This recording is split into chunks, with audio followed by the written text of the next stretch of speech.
یہ انہی لوگوں کی لکھی ہوئی ہے جو اس شرارت کو سالوں سے پھیلا رہے. بہرحال وسیم رضوی ایک نہیں ہزار آ جائیں. وسیم رضوی کا وہ جو ہمجولی ہے وہ چاہے ہزاروں آ جائیں. اسلام مذہب کو یا مسلمان کو کوئی آنچ نہیں آنے کی. چاہے کہ حضور اکرم صلی اللہ علیہ وسلم، ان پر تو مطلب ہی کوئی نہیں. ساری دنیا بھی اگر ان کے خلاف ہو جائے تو اتنا سا بھی کچھ نہیں ہو سکتا. لہذا ہمیں اس میں کوئی ڈر نہیں ہے. ہمیں تو افسوس یہ ہے کہ ہمارا سنویدھان، ہمارا کانسٹیٹیوشن جو بھارت کا سنویدھان ہے، بہت اچھا سنویدھان ہے. بھارت کے لوگ مانتے ہیں کہ ہمیں فخر ہے، گرو ہے کہ ایک سیکولر ملک ہے، ایک ڈیموکریسی ہے. اب کہاں رہ گئی ڈیموکریسی؟ کہاں رہ گیا سیکولرزم؟ آج کل تو میں سمجھتا ہوں پچھلے 75 سال میں جو نہیں ہوا تھا وہ اب ہو رہا ہے. امریکہ چلاتا رہے کوئی اثر نہیں پڑتا، یو این او چلائے کوئی اثر نہیں پڑتا، برطانیہ پارلیمنٹ چلائے کوئی اثر نہیں پڑتا. یہ تو ایسا لگتا ہے کہ کوئی آواز ہی نہیں جا رہی. اور جس طریقے سے آپ دیکھ رہے ہیں کہ جو ہیومن رائٹس ہے، مولک ادھیکار ہے، فنڈامنٹل رائٹس ہے، ان کا جو وائلیشن ہو رہا ہے، جو اتیاچار اور ظلم ہو رہا ہے، وہ دنیا دیکھ رہی ہے. ہمارا تو اللہ تعالیٰ پر بھروسہ ہے، آقا صلی اللہ علیہ وسلم پر ہمارا بھروسہ ہے، پنجتن پاک صلی اللہ علیہ وسلم علیہ السلام پر ہمارا بھروسہ ہے. ہمیں کسی سے ڈر نہیں ہے.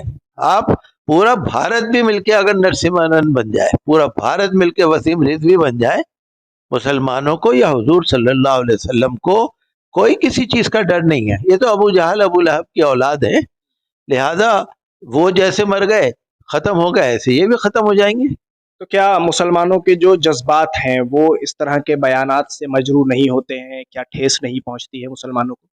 یہ کیسے ہو سکتا ہے ٹھیس نہیں پہنچتی؟ ہمیں بہت رنج ہے، بہت رنج ہے. بھارت سرکار سے ہم کہتے ہیں کہ یہ کیا ہو رہا ہے. بھارت سرکار سے ہماری اپیل ہے، اپنی عدالتوں سے ہماری اپیل ہے کہ یہ کیا ہو رہا ہے، سنویدھان کے خلاف کیسے ہو رہا ہے.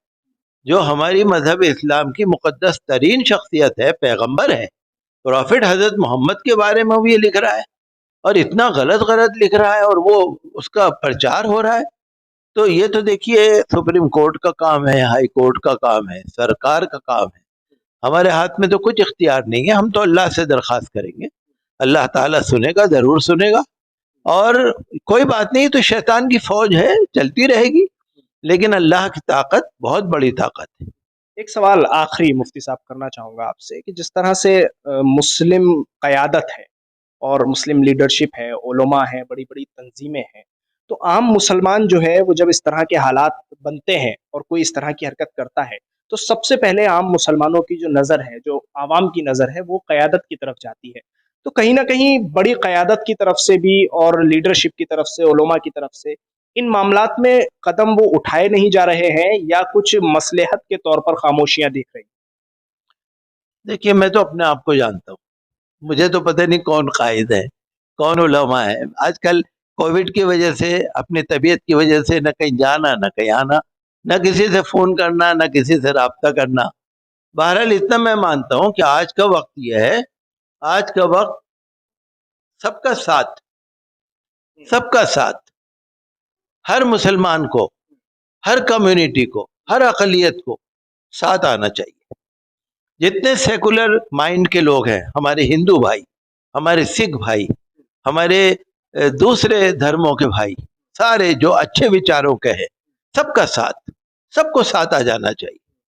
سب کے پریاس سے یہ کام ہوگا. یہ بھارت کو بچانے کا مسئلہ ہے، یہ سب کے پریاس سے ہوگا. علماء کو بھی متحد ہونا پڑے گا. اب یہ آپ نہیں سوچتے کہ وہابیوں کو پکڑ لیں، اب یہ نہیں سوچ سکتے آپ شیعوں کو پکڑ لیں، وہابیوں کو پکڑ لیں، اب تو سب کو ہی پکڑ لیں.